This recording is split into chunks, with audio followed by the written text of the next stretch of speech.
How are you? Good to see you. It's Tanta Heidi, Charlie.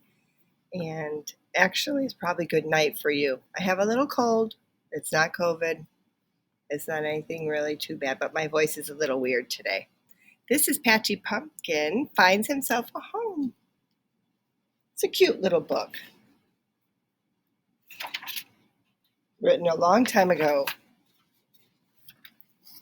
Woe is me, oh woe is me, wailed Patchy Pumpkin as a tear trickled down his cheek. He was sitting all alone in a dark corner of a shed at the farmer's market. Once there had been many pumpkins of all sizes and shapes in the shed. People came and went buying pumpkins to make into jack-o'-lanterns. Patchy wanted more than anything to be a jack-o'-lantern, but nobody wanted him because he was so big and ugly. He knew he was lumpy.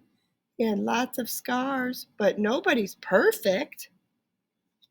I like the big lumpy ones. Soon there'd be only a few pumpkins left, and Patchy was shoved back into a corner and forgotten.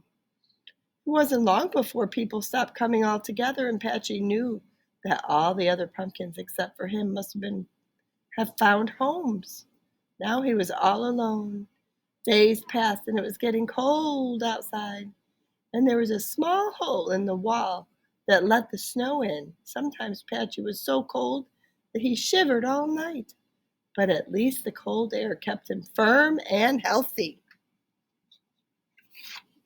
One day, Patchy heard music from far away. He listened intently and heard what he thought must be Christmas carols. Oh no, Patchy thought. No one would want me for a jack-o'-lantern for Halloween or for pie for Thanksgiving. It's Christmas Eve already. I don't even have a home. With that, Patchy started crying, quietly at first, but soon he was sobbing loudly.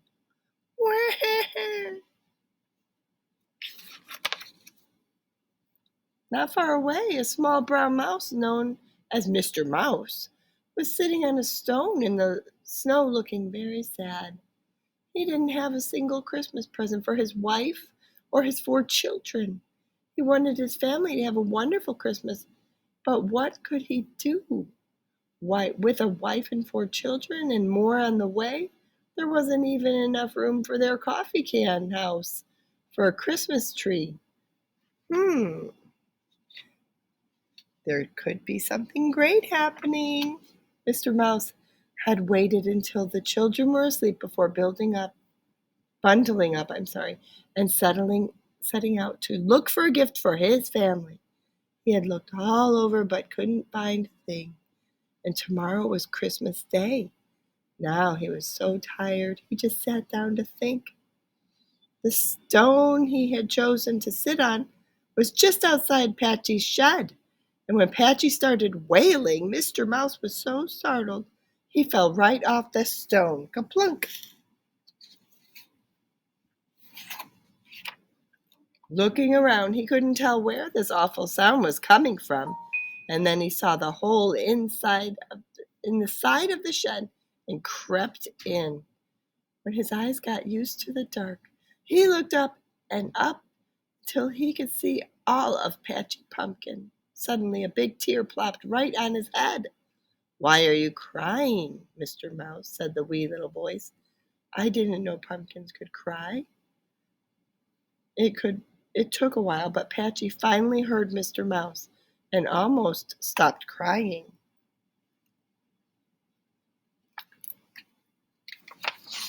"Oh," he sniffed, "I wanted to be a jack-o'-lantern for Halloween, but nobody picked me because I'm so huge and ugly. And I hoped to be a pie for Thanksgiving, but nobody wanted me for that either. Now it's Christmas Eve and I still don't have a home." "Well, there," said Mr. Mouse. "I think you're beautiful. Anyway, you think you've got problems? My wife and children will be very disappointed unless I bring something home for Christmas." Patchy and Mr. Mouse were both so unhappy. They just sat there for a while, sighing. All of a sudden, Mr. Mouse jumped up and cried, "I've got it." Then he scurried away, forgetting to tell Patchy what it was that he got. He had a great idea. In a little while, Mr. Mouse returned to the shed with Mrs. Mouse. Without so much as a quick hello, they went right to work, gnawing holes in Patchy. Patchy shuddered as he wondered what they were doing, but at least he wasn't lonely. They couldn't be making him into a jack-o'-lantern, he decided, because they made two noses where his cheeks should be, and the hole he thought should be his mouth was touching the ground. If that wasn't humiliating enough, they had gnawed eyes all the way around his head. Mr. and Mrs. Mouse were dashing in and out and doing all sorts of things that poor Patchy did not understand. They worked all night, and it was almost daylight when they finally left. Patchy really felt badly now, but he didn't have to wait long before finding out what a nice idea Mr. Mouse had. Pretty soon he heard all sorts of squeals and squeals outside the shed. It was Mrs. Mouse and the four little mouses, or mice, as we normally say, for plural mouse, carrying all their belongings. When the children saw Patchy, they started jumping up and down with excitement.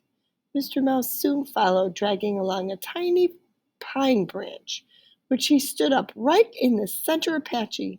Using sparkling snow and red berries, the mouse family soon turned the scrawny pine branch into a shimmering Christmas tree. The seasons are coming. We have Halloween, then Thanksgiving, and Christmas, and I hope to see you during each of those. After Halloween, hopefully a little bit after that, we'll have Thanksgiving, and I'll come see what you look like at that time because I can't wait. You're probably growing and smiling, and then comes Christmas. Your very first Christmas will be so special. Oh, Charlie, you have so much to look forward to. When everything was perfect inside their new home, the entire mouse family gathered together to sing Christmas carols. Afterward, Mr. and Mrs. Mouse relaxed on their pine needle sofa and admired their spacious house. Patchy just beamed from window to window. He still didn't have a home, but now he was a home, and that was even better. So we have all the windows and the door. It's so special. The end.